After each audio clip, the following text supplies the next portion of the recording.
8 IELTS essential pieces of vocabulary for health and fitness. Let's take a look at your vocabulary list now.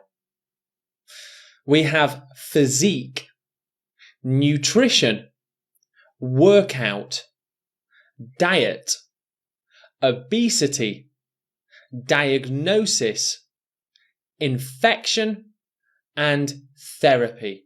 So these are just sort of 8 really important words and pieces of vocabulary that I think you must understand in preparation for your IELTS test. Let's take a look at our first word, which is physique. Physique simply means the well-being of your body, how it looks and how well it is. Is it sick? Is it feeling strong? Let's take a look at the example. Sports people work hard to have a strong physique and perform at the top of their game. And I've added this phrase at the top of their game, at the top of your game, at the top of my game. It's a phrase that describes someone who is performing at the very best of their ability. For example, you could say Cristiano Ronaldo played at the top of his game. And let's take a look at the next example sentence. I feel that swimming and running are the best activities to build your physique. And that's a common verb used alongside physique. It's a collocation. You build physique. You don't grow your physique, you build it. Often used when people are exercising, for example, with weights. Let's take a look at our next piece of vocabulary, which is nutrition. And nutrition is a word used to describe how well someone is eating. Are they getting the correct nutrients? Is it a healthy diet this person is eating or we are eating? Here are some examples. Having a balanced diet and getting the right nutrition are very important for our health. Now, I haven't highlighted this phrase balanced diet, but it's a very common collocation to describe a diet that has all the right kinds of food. Equally as important as exercise, nutrition is beneficial to our health. Okay, workout. So when we use this word workout, it means that we're often going to the gym or performing an activity to improve our health. I try to work out at least 4 times a week. During summer months, more people from Sheffield work out than during winter.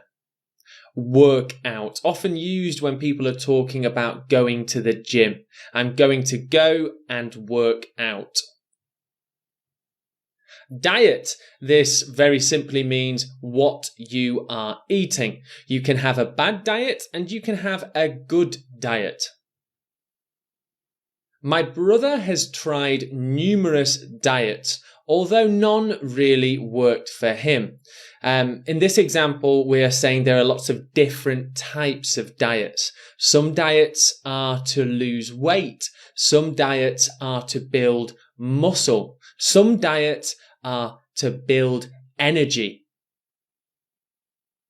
I'm trying to add more fresh fruit to my diet to be more healthy.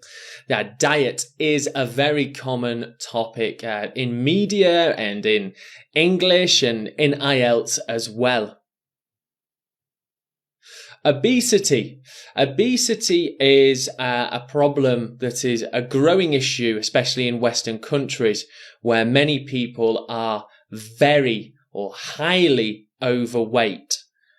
So overweight they are sick. They are obese. In many Western countries, obesity has become a grave concern. And I've highlighted the phrase grave concern. A grave concern is a phrase used to describe something that is highly worrying. And obesity is, to many governments, a grave concern. Fast foods and sugary snacks are all a cause of obesity. Diagnosis. A diagnosis is given usually from some kind of doctor. If you are not feeling well, you get a diagnosis to describe what is wrong with you. Sometimes getting the correct diagnosis can take a lot of time and frustration. My doctor informed me the diagnosis looked good and I could go home very soon. So there are some examples for diagnosis. And next up we have infection. An infection is an illness that potentially could get worse. We often go to the doctors if we have a cut that is infected. It has an infection. There is some kind of possible disease there. The rise in infections from water supplies dropped in the last 3 years. On my last vacation, I caught a pretty nasty infection from a small cut. Nasty infection are words that are often paired together. That's a nasty infection. And here we have therapy. Therapy is where you go to see a specialist doctor of some sort, and they try to help you either physically or mentally as well. My doctor suggested therapy to help build strength in my knee. Therapy is something that usually happens over an extended period of time. And next up, after suffering from depression, I have been going to therapy for the last 2 months. So in this example, we're talking about depression. So this is some kind of mental therapy. This isn't physical therapy. So that brings us to the end of our list of essential vocabulary for health and fitness.